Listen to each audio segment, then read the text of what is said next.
ஒரு பையன் அடிபட்டு செத்துக்குவான் அப்படின்னு சொன்னா அது வழி, எனக்கு செய்தி, எனக்கு நியூஸ். அப்ப என்ன சொல்லுவாங்கன்னா, உங்களுக்கு நேரங்கள் சரி கிடையாது, நீங்க இந்த கோயிலுக்கு போங்க. அந்த இப்போ செல்போன் இருக்கு, அந்த செல்போன்ல உங்களுக்கு பேட்டரி சார்ஜ் இல்லை, எந்த ஆப்பும் வேலை செய்யும். நிறைய ஆப் இருக்கு, நீ இதை ஏத்துனீன்னா அதை பார்க்கலாங்கிறான். நான் என்ன சொல்றேன், நீ இந்த கோயிலுக்கு போனீங்கன்னா உனக்கு சரியாயிரும் அப்படின்னு சொன்னா முதல்ல பேட்டரி சார்ஜ் வேணும். முதல்ல உங்க அணுக்களை இயக்குங்க, உங்க சொந்த பந்தம் வாழ்ந்த மண்ணை மிதிங்க. இந்த வீடு கட்டினா என்ன தேவை? வாஸ்துக்கு எத்தனை திக்கு? அதெல்லாம் தெரியாது. 8 திக்கு.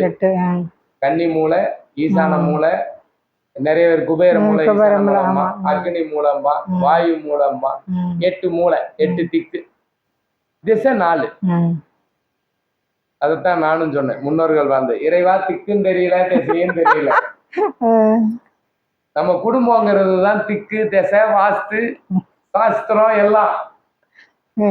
அதனாலதான் குடும்பம் ஒரு கோவில், குடும்பம் ஒரு பல்கலைக்கழகம். குடும்பத்துக்குள்ள கத்துக்க முடியாத விஷயம் எதுவுமே கிடையாது. குடும்பங்கள் வாழ்ந்த மண்ணை மிதிக்கணும். அதுதான் அந்த கோவில்ல இருக்கிற தெய்வங்கள் தான் காப்பாற்றும். அது நமக்குள்ள இருக்கு. அப்ப நம்ம உடம்புல இருக்கிற அணுக்கள் பேட்டரியா சார்ஜ் பண்ணிட்டோம்னா, திருச்செந்தூர் கடல் போன பதிவுல சொல்லியிருப்பேன், கடல்ல வந்து எந்த நீரும் கலந்தா கெடாது, ஏதாவது விஷத்தை ஊத்துனா கெடாது. நம்ம உடம்புல இருக்கிற அணுக்கள் இயங்குற நேரம் 4 to 6, அது பிரம்ம முகூர்த்தம். கடவுளே தப்பா பண்றான்னு சொன்னேன். நம்ம உடம்புல இருக்கிற அணுக்கள் இயங்குற நேரம், நீங்க இந்த 8 ஊர் மண்ணை மிதிக்கும் போது உங்க உடம்புல நெகட்டிவ் எனர்ஜி, பாசிட்டிவ் எனர்ஜி ரெண்டுமே இயங்கிடும்.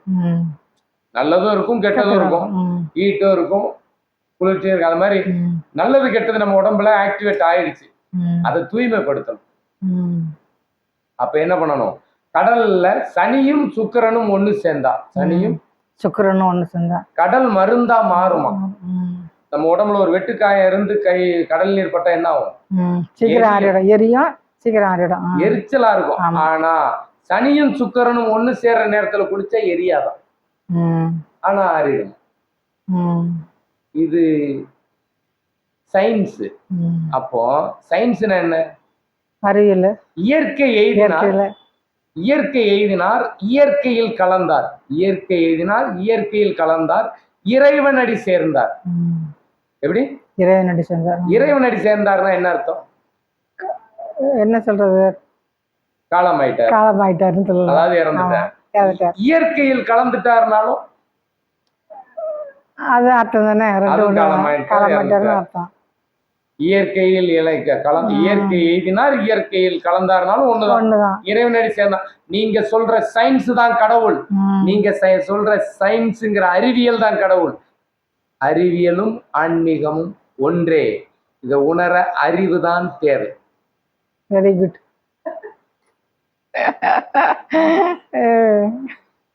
நீங்க சொல்ற விஞ்ஞானம் அப்படிங்கிற இந்த விஞ்ஞானத்துக்கு உண்டான அறிவு, அந்த அறிவியல் தான் கடவுள். கடவுள் நீங்க சொல்ற அறிவியல் இயற்கையில் கலந்தாருன்னு சொல்றீங்க. அப்ப இயற்கையும் இறைவனும் ஒன்று. இந்த இயற்கை தான் நம்மளை இயக்குதுங்கிறீங்க. அந்த இயற்கையில் நாம எப்படி நடந்துகிட்டா இந்த உடலையும் உள்ள இருக்கிற அணுக்களையும் பாதுகாக்க முடியும்?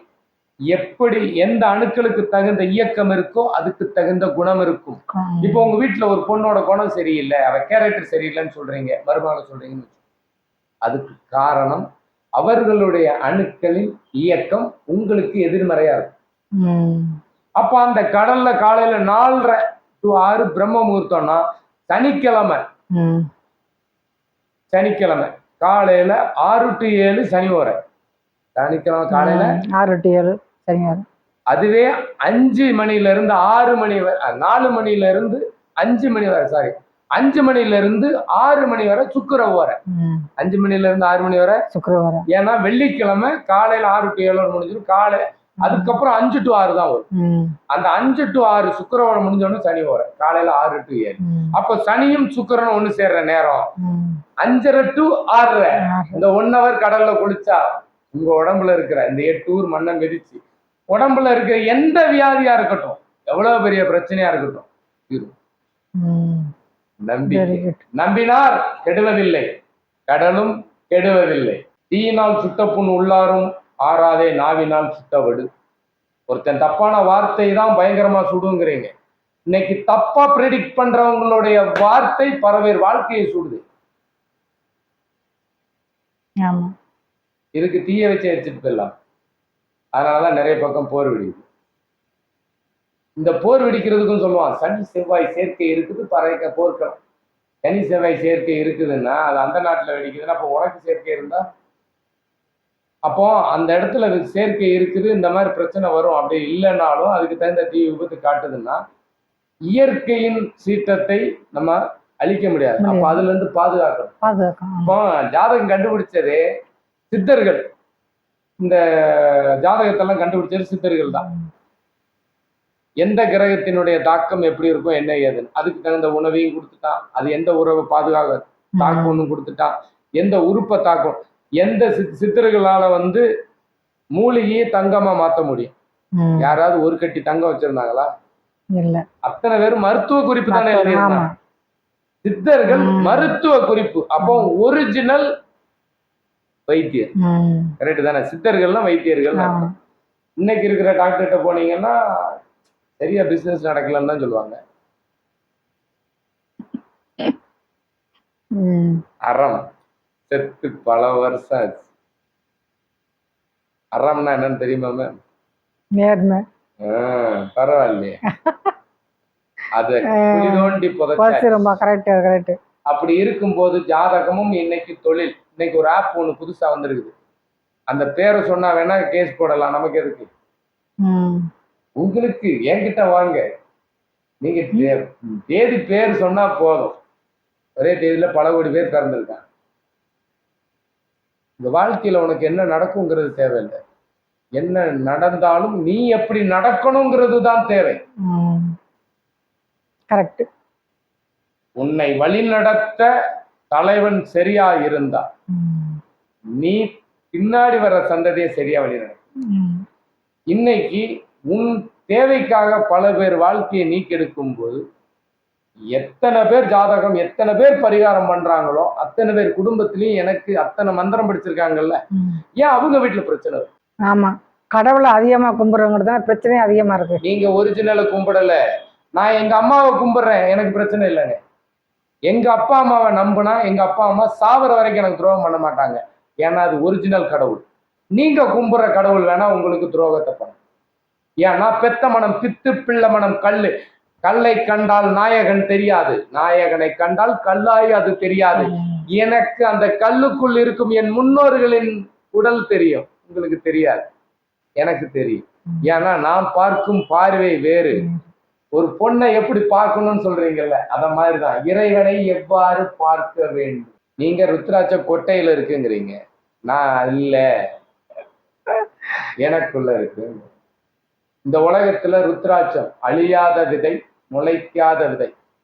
என்னைக்கும் உயிர் என்பது அழியாது, மீண்டும் மறுபிறவி எடுக்காது. நான் இந்த பிறவி எடுத்திருக்கேனா என் அணுக்களுக்குத்தான் அடுத்த பிறவியை தவிர இந்த உடலுக்கு இல்லை. அந்த அணுக்களில் என்னென்ன கலந்துருக்கோ தெரியாது. இப்போ ஒரு கம்யூனிட்டில இருந்து இன்னொரு கம்யூனிட்டி நீங்க கல்யாணம் பண்றீங்கன்னா அந்த பூர்வீகத்துக்கு நீங்க போற மாதிரி இருக்கும். இப்ப நான் இன்னொரு கம்யூனிட்டில பொண்ணு எடுத்துட்டேன்னா அவங்க பூர்வீகம் என்னன்னு நான் தேடணும். ஆமா, அதனாலதான் அன்னைக்கு சொந்த பந்தத்தை தாண்டி பொண்ணை கொடுக்கல. சில பேரினுடைய தேவைக்காக சொந்தத்துக்குள்ள பொண்ணு எடுத்தா ஊனமா பிறக்கும்.